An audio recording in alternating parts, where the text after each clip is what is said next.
¿Crees que un simple llanto en la cocina puede cambiar el rumbo de toda una fortuna?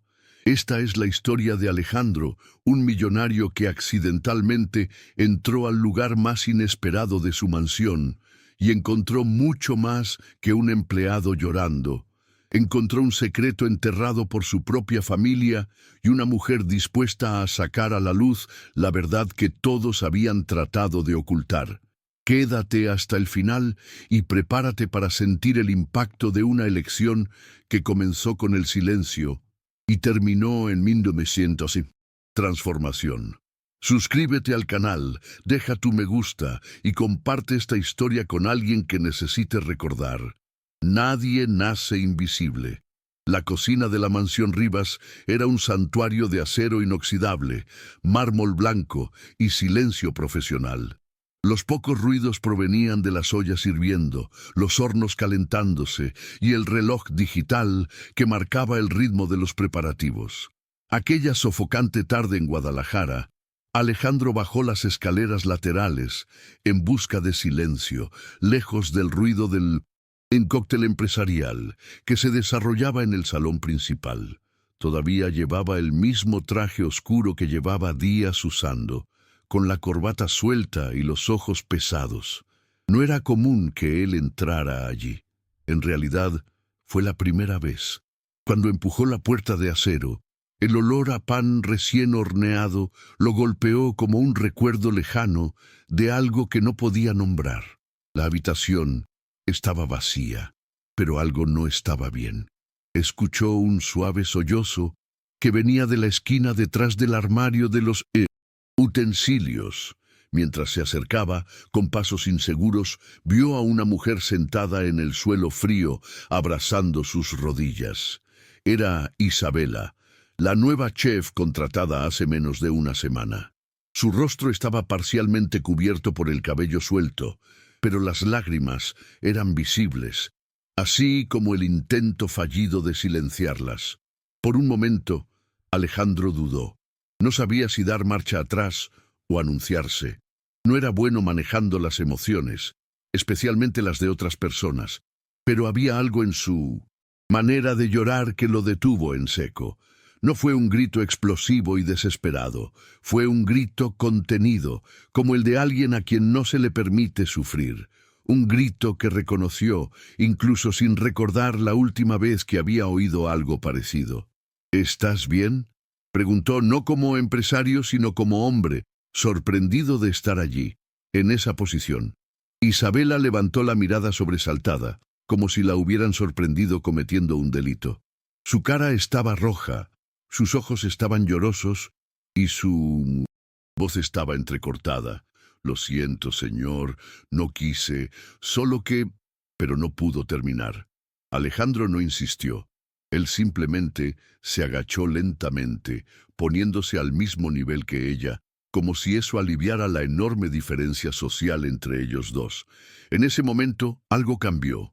Él, acostumbrado a ser servido y obedecido, estaba allí, en silencio, tratando de comprender qué ocurría en el mundo de alguien que hasta entonces era invisible para él. Poco a poco, Isabela intentó recomponerse. Se pasó la mano por el pelo, se secó la cara con la manga de su bata y se levantó avergonzada. No te preocupes, solo tuve un día difícil.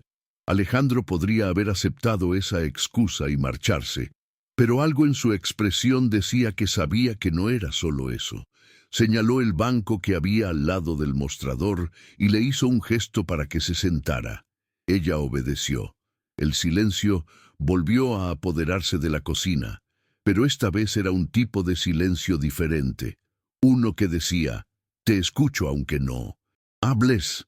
A Isabela le tomó casi 2 minutos completos recuperar el aliento y decir algo más. Hoy se cumplen 20 años de la desaparición de mi madre. Trabajaba aquí. La frase cayó como una piedra en el estómago de Alejandro. Él la miró desconcertado, tratando de conectar la información. Aquella era la mansión donde había crecido, donde las mujeres pasaban por los pasillos todos los días sirviendo café, limpiando ventanas, cocinando comidas para fiestas que ni siquiera recordaba. Y ahora, ante él estaba la hija de uno de ellos, alguien que la casa se tragó y borró. Se llamaba Elena, era ayudante de cocina. Nadie nos explicó nunca lo que pasó. La voz de Isabela temblaba, pero su mirada era firme. Ella no se estaba quejando solamente, estaba revelando, compartiendo algo que había llevado sola durante 2 décadas. Alejandro recordaba vagamente a una mujer silenciosa, de ojos marrones y manos pequeñas, pero su memoria estaba defectuosa, nublada por años de indiferencia y comodidad. Él nunca supo los nombres, nunca me importó, hasta ese momento. Y ahora esta mujer frente a él estaba reconstruyendo un pasado que siempre había ignorado. Alejandro se levantó lentamente, como si la gravedad lo mantuviera en el suelo. Se dirigió al viejo archivador, que por costumbre todavía se guardaba en el fondo de la cocina. Revolvió entre papeles, registros de empleados y recibos viejos. Cada hoja era un fantasma, hasta que lo encontró. Un expediente con el nombre Elena Guzmán, fecha de 1900. Ingreso, 2003. Fecha de egreso. Desaparecida, 2005. La palabra estaba allí, fría y seca como el sello que la marcaba. Regresó con Isabela y le mostró el papel. Ella lo recogió con cuidado, como si tocara la única prueba de que su madre había existido. Sus manos temblaban. Nadie me ha dado eso nunca. Los ojos de Alejandro ardían, pero no lloró. No por falta de emoción, sino por costumbre, por moderación aprendida. Se sentó a su lado y por primera vez en años se sintió pequeño. No por un fracaso financiero ni por un error de gestión, sino por todo lo que nunca vio. El dolor de los demás, la ausencia que ayudó a perpetuar. Y antes de él, Isabela no solo era una competente cocinera. Ella era la hija de alguien a quien la mansión borró, alguien que la familia Rivas olvidó, y él, en cierto modo, era cómplice. El reloj marcaba las 4:43 p.m. cuando Alejandro volvió a hablar. Tienes razón en llorar, y sin embargo, aquí estás, haciendo pan para otros. Isabela se rió, una risa débil, pero honesta. Es lo que más le gustaba hacer a mi madre. Y en ese momento comprendió que no estaba tratando solo con una mujer con un pasado doloroso.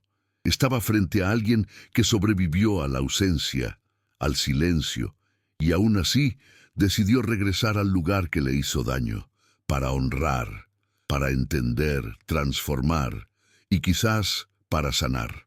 Esa noche, Alejandro no regresó a la fiesta, canceló las citas del día siguiente y pasó horas revisando documentos antiguos. Revisó los archivos de su padre, los informes de seguridad, los registros de entradas y salidas. Fue como cavar con las manos desnudas en un muro de hormigón. La falta de información sobre Elena Guzmán era evidente. ¿Cómo podría alguien simplemente desaparecer dentro de una mansión rodeada de seguridad, cámaras y personal? Algo no cuadraba, algo fue eliminado. Y por primera vez en años, Alejandro quería justicia, no en nombre de la empresa, sino en nombre de alguien que había sufrido en silencio. Al día siguiente, Isabela llegó temprano, como de costumbre. Él fingió ser normal, pero evitó la mirada de Alejandro. Quizás pensó que había expuesto demasiado y había dicho cosas que no debía. Quizás esperaba un despido. Pero en lugar de eso, encontró en el mostrador un sobre con documentos fotocopiados, una tarjeta escrita a mano y una sola frase: mereces respuestas. Isabela lo leyó en silencio y comprendió que algo se había movido. Por primera vez, alguien con poder estuvo dispuesto a mirar hacia abajo, no para ordenar, sino para observar. Alejandro convocó reuniones discretas con ex empleados, especialmente aquellos que aún estaban vivos y habían trabajado en el restaurante en la década del 2000. La mayoría dijo que no lo recordaban. Otros se alejaron con miradas tensas. Pero una señora, Marta, que ahora vivía en un asilo de ancianos y ya no le debía nada a nadie, habló. Elena era demasiado buena y sabía cosas que no debía saber. Fue suficiente para hacer sonar la alarma. Según Marta, Elena descubrió que el patriarca Rivas tenía negocios ilegales con proveedores y lavaba dinero a través de fiestas y eventos. Poco tiempo después, desapareció. La revelación golpeó a Alejandro como un puñetazo en el estómago. Se trataba de un hecho directamente relacionado con su padre, fallecido 3 años antes, en circunstancias consideradas naturales. Sabía que el anciano era estricto, pero nunca imaginó que habría reprimido una vida para proteger su reputación. El centavo empezó a hundirse lentamente. No fue solo una tragedia familiar, fue un encubrimiento. E Isabela, sin saberlo, había entrado en territorio minado al aceptar el puesto en aquella casa. Su regreso no fue simbólico, era una amenaza para los fantasmas del pasado. En los días siguientes, Alejandro se convirtió en un hombre inquieto. Empezó a perder el sueño. Las pesadillas sobre una mujer con un delantal blanco lo despertaron en mitad de la noche. Se despertó sudando, con la sensación de que alguien lo observaba. No era culpa en el sentido religioso, era pesado. El peso de todo lo que ignoró, de lo que heredó sin cuestionar, de lo que construyó sobre cimientos agrietados. Ya no podía mirarse al espejo sin ver las caras de empleados a los que nunca prestaba atención. Y en el centro de todo, la mirada fija de Isabela como un espejo de la verdad. Isabela, por otro lado, no cambió su rutina. Él seguía llegando temprano, haciendo el pan, organizando las comidas con precisión, pero algo en ella se había suavizado, como si al entregarle, su dolor se le hubiera quitado un peso de encima. Ella no esperaba que Alejandro resolviera todo. Yo ni siquiera quería eso, pero ver a alguien tomar acción, realmente preocuparse, ya era un tipo de justicia poco común. En sus manos callosas mezclaba harina, sal y levadura, pero lo que horneaba cada día era la esperanza de un final diferente. La tensión entre ambos era silenciosa, pero presente. Alejandro ahora visitaba la cocina con frecuencia. No dijo mucho, a veces simplemente miraba. A veces preguntaba sobre ingredientes o técnicas. Isabela respondió simplemente, y en estos pequeños gestos nació una nueva relación. No fue entre jefe y empleado, se trataba de dos supervivientes que intentaban comprender su papel en la tragedia que los unió. La escuchó como nunca había escuchado a nadie, y ella estaba hablando con alguien que finalmente parecía ver más allá del uniforme. Una tarde, Alejandro invitó a Isabela a acompañarlo al sótano de la mansión, donde se guardaban bajo llave documentos familiares confidenciales. Fue un gesto audaz. Nadie jamás tuvo acceso a esa habitación sin permiso directo de los Rivas. Al girar la llave, el olor a moho y papel viejo llenó la habitación. Isabela dudó un segundo antes de entrar. Dentro, entre cajas y carpetas, encontraron un antiguo diario con anotaciones de aquella época, y en una página manchada de grasa, una frase escrita a toda prisa. Elena vio demasiado. Resuélvelo mañana. La frase fue como un puñetazo en la cara. Isabela leyó en silencio sin derramar una lágrima, quizás porque en el fondo siempre lo supe. Alejandro sintió que se le helaba la sangre. La letra era de su propio padre, aquel a quien pasó su vida idolatrando, justificando, imitando. El mismo hombre que ahora se reveló capaz de borrar una vida, como si borrara un número de un balance. «Lo siento», dijo. Fue la primera vez que Alejandro Rivas pidió disculpas por algo que no hizo, pero permitió. Y en esa petición había más verdad que en cualquier contrato firmado. Isabela no respondió de inmediato. Ella simplemente lo miró y luego miró al suelo. El silencio allí era pesado, pero no hostil. Era el tipo de silencio que precede a algo importante. Finalmente levantó la vista y dijo: «No quiero venganza, quiero respeto. Quiero que historias como la de mi madre no se borren. Alejandro asintió, y sus ojos se llenaron de lágrimas. Y en aquel sótano sofocante, entre polvo y recuerdos, algo se restauró. No el pasado, en eso no había vuelta atrás, pero dignidad, y eso, para ambos, fue un nuevo comienzo. Después de ese día, Alejandro tomó una decisión que sorprendió incluso a los más altos ejecutivos de la familia Rivas. Suspendió todas las actividades de expansión de la compañía y pidió una auditoría interna independiente. Dijo que, a partir de entonces, cualquier sospecha de conducta abusiva o corrupción al interior de la corporación deberá ser investigada, incluso si involucra a miembros del mismo linaje. Era el tipo de movimiento que podría empañar su imagen, pero por primera vez parecía dispuesto a correr ese riesgo, para honrar la memoria de Elena, para deshacerse de los restos morales heredados. Isabela seguía todo desde lejos, sin interferir. Continuó su rutina en la cocina, pero ahora recibía miradas diferentes de los demás empleados. Algunos la admiraban, otros desconfiaban. En entornos como ese, los cambios no se veían fácilmente. Ella lo sabía, pero aprendí, incluso cuando era niña, que las perspectivas de las personas cambian con el tiempo, especialmente cuando uno se mantiene firme, incluso en medio de una tormenta. Y ella era firme. Por primera vez en años, me sentí como si estuviera donde debía estar, haciendo lo que tenía que hacerse. Un mes después, Alejandro organizó una ceremonia discreta en el jardín trasero de la mansión. Allí, develó una placa en homenaje a todos los trabajadores olvidados que pasaron por esa casa. En la parte superior estaba grabado el nombre de Elena Guzmán. Isabela fue invitada, pero no subió al escenario, no dio un discurso, no lloró. Él simplemente permaneció allí, con los brazos cruzados, observando. Ese homenaje no borró el pasado, pero quedó una huella en el presente. Un recordatorio de que los silencios se pueden romper y las historias se pueden rescatar. A Alejandro ya no le importaba mantener la imagen de empresario inalcanzable. Apareció con ropa sencilla, charló con empleados de todos los sectores y a menudo comía en la cocina con el equipo. No fue una actuación.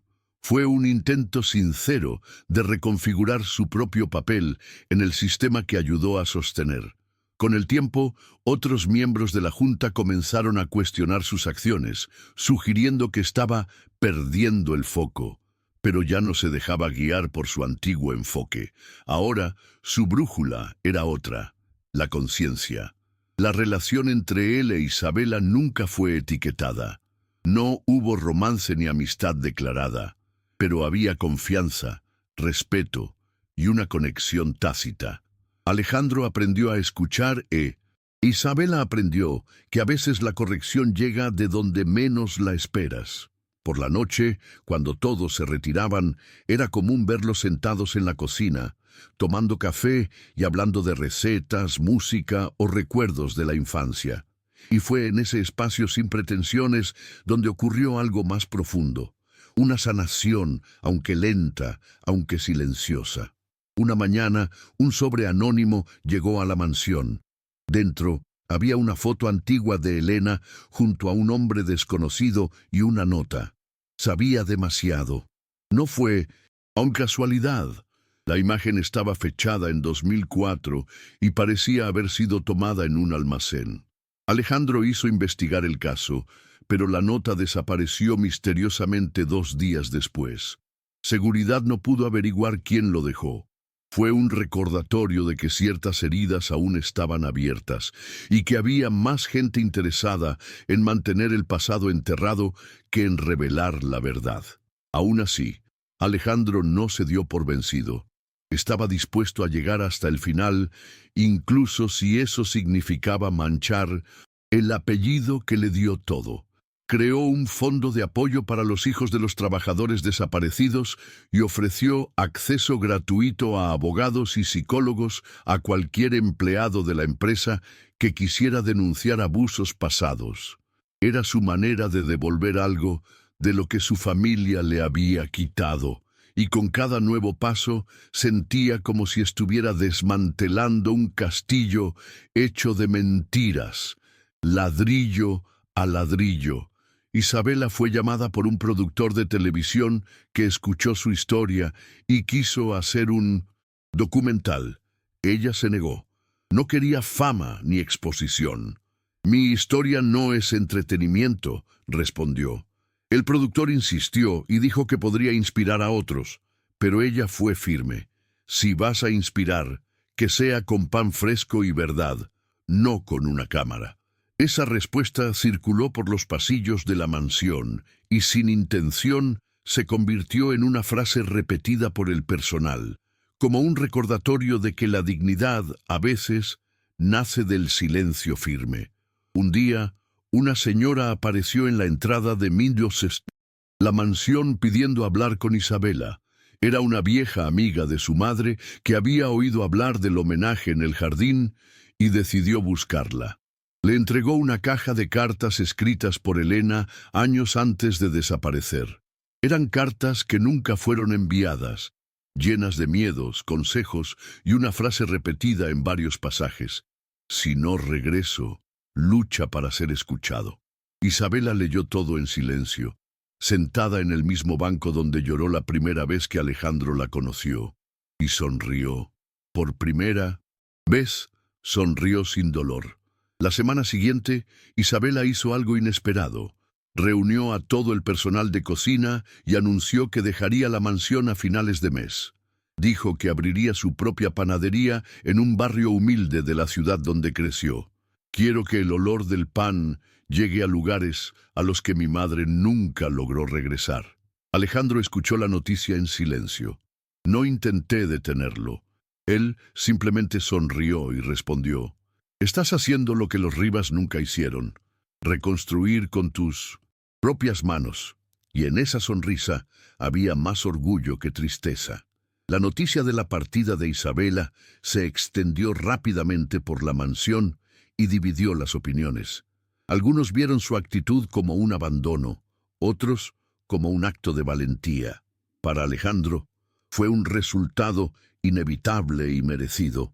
En los días siguientes la observó desde lejos, tratando de memorizar sus gestos, su manera de dirigir la cocina, el modo en que transformaba ingredientes simples en algo capaz de reconfortar. Sabía que estaba a punto de perder algo más que un empleado. Se estaba despidiendo de un puente con el pasado y con una parte de sí misma que solo ella había despertado. El día antes de su partida, Isabela preparó una cena especial para todo el equipo. Sin lujos, sin invitados externos. Fue un gracias silencioso. Los cubiertos eran sencillos, los platos los habituales, pero había algo ahí que nadie podía negar. Era una despedida con alma. Al final de la noche, entregó a cada compañero una receta escrita a mano, con notas personalizadas. Para Alejandro, dejó una hoja de papel doblada con solo 3 palabras. «No pares ahora». Lo leyó y lo guardó en el bolsillo de su chaqueta sin decir palabra. Pero él sentía como si le hubieran encomendado una misión. La semana siguiente, Isabela abrió una pequeña panadería en el barrio donde creció. El lugar era modesto pero acogedor.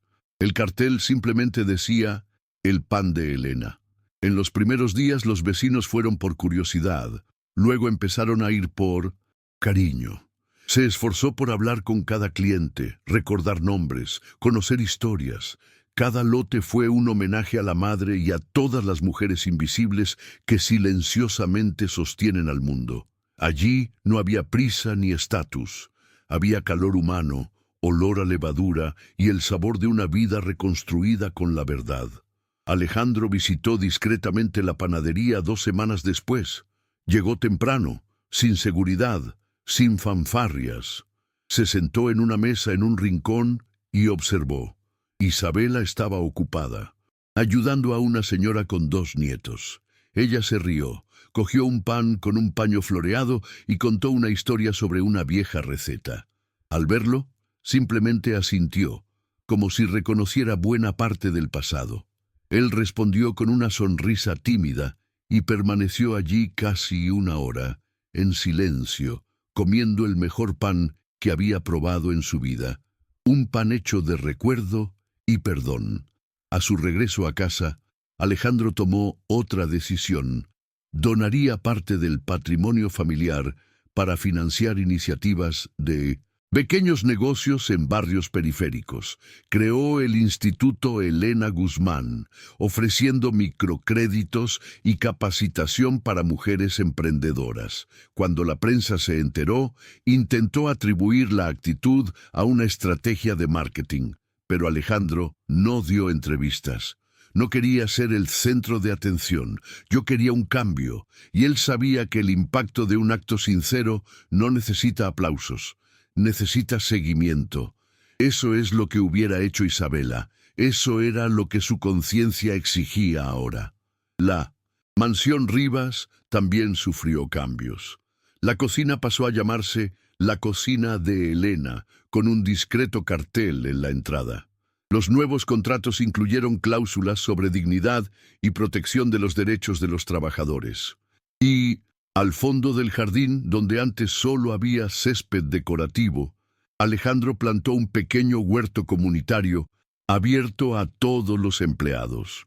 Fue una forma simbólica de devolverle vida a lo que una vez fue solo una fachada. Muchos empleados no entendieron la transformación de su jefe, pero sintieron que se había restaurado algo esencial, la humanidad. Con el tiempo, Alejandro se alejó de los círculos empresariales más rígidos. Empezó a viajar menos y a escuchar más. Se ocupaba de proyectos sociales.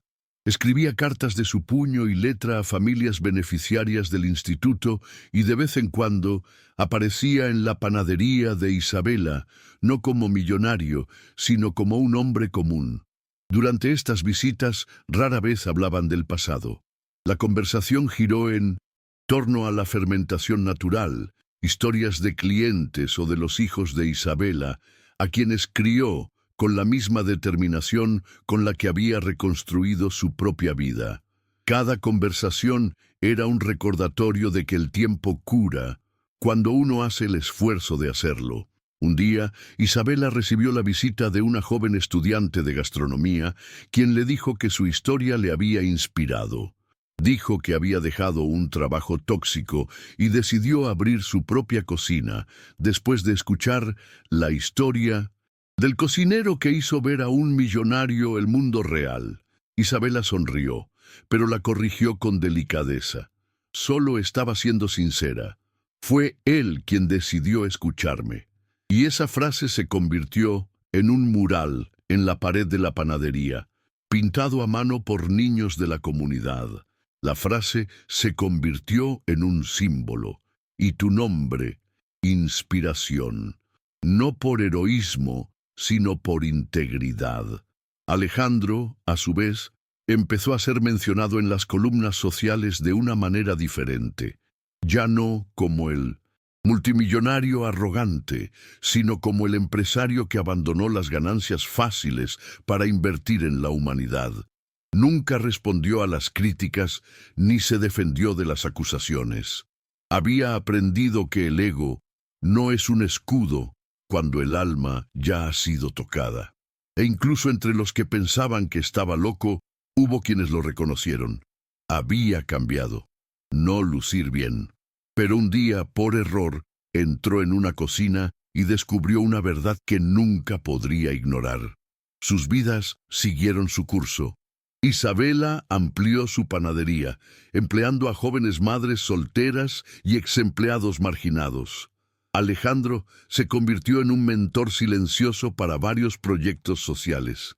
Y aunque nunca llegaron a ser amigos cercanos ni socios comerciales, mantuvieron un vínculo discreto, invisible a los ojos del mundo, pero profundo. Un vínculo sellado por el dolor compartido, la escucha verdadera y la elección de hacer las cosas de manera diferente. Aquella cocina, que antaño era una estancia más de la mansión, se convirtió en un lugar emblemático, el lugar donde un imperio conoció a una mujer y donde la verdad finalmente fue servida. El Instituto Elena Guzmán ha crecido de manera silenciosa pero sólida. En los informes mensuales, Alejandro se encargó de revisar personalmente las historias de los beneficiarios. Leí historias de madres que reabrieron negocios cerrados, de jóvenes que volvieron a la escuela, de cocineros que ahora firmaban contratos sin miedo. A veces lloraba, otras veces simplemente cerraba los ojos y respiraba profundamente. Isabela nunca exigió el reconocimiento del nombre de su madre en la iniciativa, pero saber que había vidas siendo impactadas por ese recuerdo era para ella el mayor tipo de justicia que alguien podría desear. Una mañana de otoño, Alejandro recibió la visita de un periodista de investigación. El hombre quería saber por qué, de repente, un magnate estaba tan involucrado en causas sociales. Alejandro lo llevó al jardín, le mostró la placa, con el nombre de Elena, y simplemente dijo, porque un día no la vi, y ahora no puedo fingir que no la vi. La entrevista nunca fue publicada. El periodista prefirió mantener esa frase como algo personal, quizás por respeto, quizás porque entendió que no toda verdad necesita un titular para transformarse. Mientras tanto, en la panadería, Isabela enfrentaba nuevos desafíos. Con el aumento de la clientela llegaron las dificultades de mantener la calidad, formar un equipo y lidiar con los costos. Pero afrontó cada problema con el mismo espíritu con que afrontó el pasado, sin victimismos, sin ilusiones, pero con valentía. En cada lote puso algo que nadie podría copiar: propósito. Y poco a poco, aquella panadería dejó de ser solo un negocio para convertirse en un referente, un punto de encuentro, un ejemplo de resistencia hecha con harina y alma. Un día, un hombre entró en la panadería con una expresión extraña. Se sentó, pidió un café y miró los cuadros en las paredes. Cuando Isabela fue a verlo, le dijo: «Conocí a tu madre, trabajé con ella y me callé cuando debía haber hablado». Era un ex guardia de seguridad de la mansión, ahora retirado. Trajo una carta que había escrito años atrás, pero que nunca tuvo el valor de entregar. En él admitió que había escuchado amenazas, que sospechaba lo ocurrido y que siempre se había sentido culpable. Isabela lo escuchó en silencio, luego extendió la mano y le dijo: «Tu silencio duele, pero tu coraje ayuda hoy». Estos encuentros inesperados empezaron a ocurrir con mayor frecuencia. Personas del pasado aparecieron para contar fragmentos, pedir perdón o simplemente confirmar que la historia de Elena existía. Isabela recibió a todos con tranquilidad. No juzgó, pero tampoco olvidó. ¿Sabías que el verdadero perdón requiere memoria, no amnesia? Y que su misión allí no era ser mártir, sino un puente entre lo que fue y lo que aún se puede reconstruir con dignidad. Cada nuevo fragmento de historia la ayudaba a comprender mejor a la mujer que había sido su madre y a la mujer en la que ella misma se estaba convirtiendo. Alejandro también continuó su proceso. Comenzó a dar conferencias en universidades, hablando sobre ética, legado y escucha activa. No buscaba prestigio sino reflexión. Solía decirles a los jóvenes: heredar dinero es fácil, heredar responsabilidad requiere valentía. En una de estas conferencias, una estudiante levantó la mano y preguntó si tenía algún arrepentimiento sobre todo lo que había vivido antes. Del cambio, respondió con una sonrisa melancólica: «Lamento no haber mirado a la gente a los ojos, pero nunca es tarde para empezar». Y en ese auditorio, el silencio que siguió valió más que cualquier aplauso. Cualquier viernes, Isabela cerraba la panadería temprano. Ella quería llevar a sus hijos a ver un parque donde su madre la llevaba cuando era pequeña. Mientras empujaba el columpio, contaba historias sencillas, sobre cuando se cayó del tobogán, sobre el día que comió pan quemado y fingió que estaba delicioso solo para no ver a su madre triste. Sus hijos rieron, curiosos, atentos. Ella no habló de desapariciones ni de tragedias.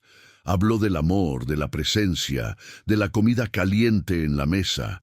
Y en ese parque se dio cuenta de que finalmente estaba reconstruyendo algo que el tiempo casi le había arrebatado: la luminosidad.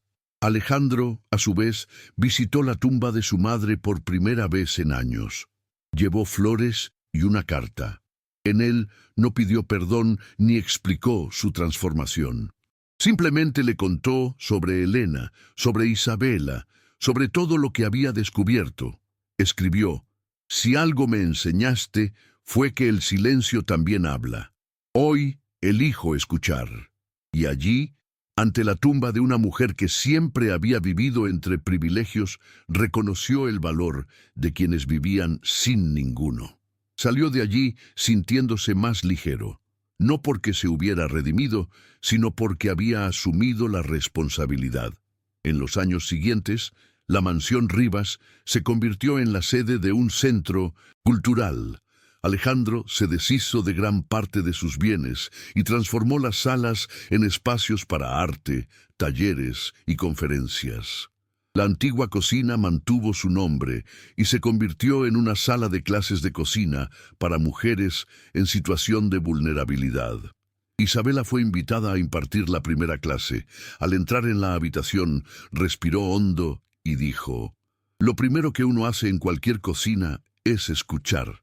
Y así comenzó su clase, enseñando panes, historias y cicatrices, todo junto, todo con verdad.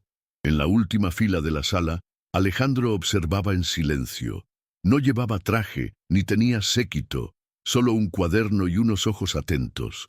Sabía que la historia de Elena nunca tendría un final feliz, pero sí tuvo un nuevo comienzo. Y él estaba allí para testificar, para aprender, y sobre todo, no olvidar nunca. Aquella mujer que lloraba detrás de un armario años antes había cambiado el rumbo de su vida. Y ahora, mientras el olor a pan se extendía por la habitación, Alejandro cerró los ojos. Por primera vez sintió que finalmente estaba en casa. El curso impartido por Isabela se convirtió en un referente y comenzó a atraer a mujeres de diferentes regiones de México. Algunos llegaron tímidos, otros decididos, pero todos llevaban historias de silencio y superación como la de ella. En cada clase, Isabela lo dejaba claro. Allí nadie era menos por haber sufrido. Lo que importaba era lo que se hacía con ese dolor. Las recetas eran solo el vehículo. El verdadero ingrediente fue el coraje, y de alguna manera todos se fueron sintiéndose diferentes, más firmes, más confiados, más conscientes de que eran capaces de reconstruir algo con sus propias manos. Alejandro continuó siguiéndolo de cerca, sin interferir, sin mandar. Ahora entendí el valor de no ser el centro de todo. Se convirtió en un facilitador, alguien que abría puertas sin tener que aparecer. Y eso, para él, fue una revolución. El hombre que una vez necesitó ser visto, aplaudido y temido, ahora se sentía completo en el anonimato de la contribución silenciosa. Se dio cuenta de que ya no necesitaba justificar quién era, porque por fin supe lo que quería ser. Alguien digno del respeto de quienes viven lejos de los focos. Pasaron los años y la historia de Isabela y Elena comenzó a contarse en escuelas, círculos de conversación y hasta libros. Pero ella nunca sacó provecho de ello. No quería convertir tu dolor en un producto. Siempre decía: lo que he vivido es mío. Lo que comparto es mi elección. Y fue con esta actitud que mantuvo viva la panadería, el instituto funcionando y su historia preservada sin distorsiones. Cuando los periodistas le preguntaban por Alejandro, ella simplemente sonreía y respondía: lo vio, y eso lo cambia todo. Un día, durante un evento benéfico, una joven del campo pidió tomarse una foto con Isabela. Dijo que ella fue su inspiración para abrir una panadería con su abuela. En la foto, ambos estaban sonriendo, y en esa sonrisa había mucho más que vanidad. Hubo un legado. Hubo una corriente silenciosa de transformación que se extendió sin necesidad de campañas, sin necesidad de gritos. Solo se necesitó un recuerdo, una historia, una mujer que se negó a ser borrada. Alejandro envejeció con más serenidad de lo que esperaba. Cambió las mansiones por una casa sencilla con balcón, donde recibía visitas de antiguos alumnos, vecinos y amigos que hizo en el camino. Nunca me casé, nunca tuve hijos, pero dejó otro tipo de herederos, proyectos sociales, becas, historias de vidas salvadas por aquello que tuvo el coraje de cambiar. El viejo Alejandro habría llamado a todo esto una pérdida de tiempo. El nuevo Alejandro lo llamó vida. Una tarde, mientras caminaba por las calles del barrio donde se encontraba la panadería, vio a un grupo de niños en círculo aprendiendo a hacer el pan. La instructora fue una de las alumnas del primer curso impartido por Isabela. Él observaba desde lejos. Los niños se rieron, se ensuciaron con harina, hicieron preguntas. Uno de ellos gritó: ¿por qué se llama pan de Elena? El instructor respondió: porque ella fue quien empezó esta historia y porque aquí no dejamos que nadie quede olvidado. Alejandro sonrió, le dio la espalda y se alejó. El ciclo se completó. Isabela también envejeció, con arrugas, cabello gris y manos todavía firmes. Nunca dejó de trabajar, incluso cuando podía descansar. Dijo que la cocina era su momento de oración. A veces, en las noches de silencio, encendía una vela cerca de la foto de su madre y decía en voz baja: «Te encontré, mamá, te traje de vuelta». Y en esas palabras había más que anhelo, había paz, la misma paz que has estado buscando durante años. Ahora por fin podía respirar sin el peso de la ausencia. Los dos no se veían a menudo, pero se conocían por señales sutiles, una carta, una nota, noticias compartidas por conocidos. Nunca hubo necesidad de más que eso, porque el vínculo que los unía no dependía de la presencia. Fue respeto, fue gratitud, fue la conciencia de que juntos habían girado una llave que muchos no se atreven a tocar, la llave de la escucha, de la responsabilidad, de la reparación. La última vez que se vieron fue por casualidad. Estaban en un mercado popular, comprando harina del mismo proveedor. Se rieron de la coincidencia. Tomaron café juntos allí mismo, de pie, entre bolsas de arroz y especias. Hablaban poco, como si no necesitaran llenar el silencio.